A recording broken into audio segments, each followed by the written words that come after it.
Hey, so I am at a training place for my son who is doing a lifeguarding course. And on the way over, we were talking about something, and I wanted to share it with you because it's something that applies to everybody, really. And we were talking because he's really shy.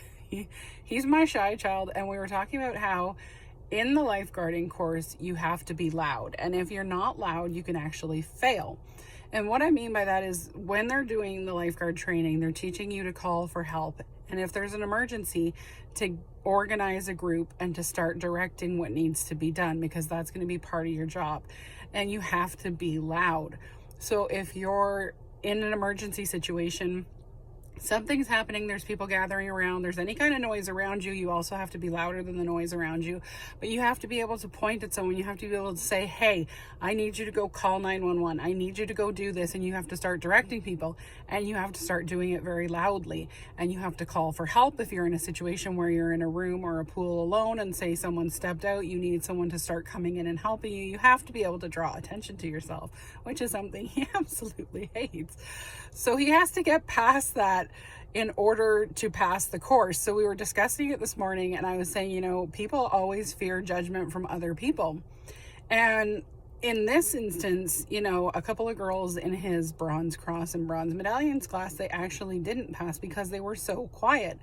And I said to him, they're probably afraid of being loud. And maybe some people are just naturally quiet, but they're usually the people that don't want to draw attention to themselves, similar to him. And some people are just quiet, but they're hesitant of what people will think of them. They're nervous. It's an uncomfortable thing for them to do, to be loud, to raise their voice and do something that's out of the norm for them. And they will feel more self-conscious and more judged when they're doing that because it isn't normal for them. It's not a common thing that they do. And he was loud enough, thank goodness, in the other course, so he passed. But I said to him, if you think about it from the reverse side, which is something we don't often do, we always think about it from our own perspective. If anything were to happen, if there was an emergency and you didn't yell loud enough and you didn't call loud enough for help and you weren't expressing yourself and directing people and doing what you needed to do, people would actually be judging you more, because they would be saying, how come that lifeguard didn't call for help? How come that guy wasn't yelling at people and telling them that he needed some assistance? How come he didn't raise his voice? How come he didn't do this?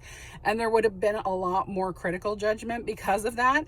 And it's something that we do all the time. We always just sort of internalize, and we go inside and we're in our own thoughts and we're in our own worlds. And we tend to think about how people will judge us from our perspective and not necessarily from the outside looking in. And a lot of times that can shift how we act, how we behave, what we do.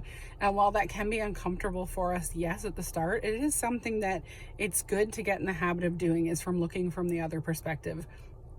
Looking from someone else's angle, looking from a bunch of people's outside angles, and starting to realize that sometimes we need to look from the outside in and get perspective all around so that we know what the best course of action to take is. We know how to start creating new habits that will be beneficial to us, and we need to start doing some things to improve ourselves, but we have to look from all different angles in order to do that. And when we fear judgment so much from other people and we fear it from that one side, sometimes that's all we can see.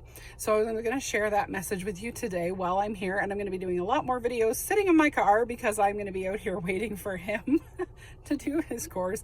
We had to drive quite a way to get here. So I'm going to be doing some videos, a lot more things like that, and I will be posting them all soon, and you will just get to see the inside of my car for the next little while. But wherever you are, I hope you're having a great day, and it's just a message I wanted to share with you this morning.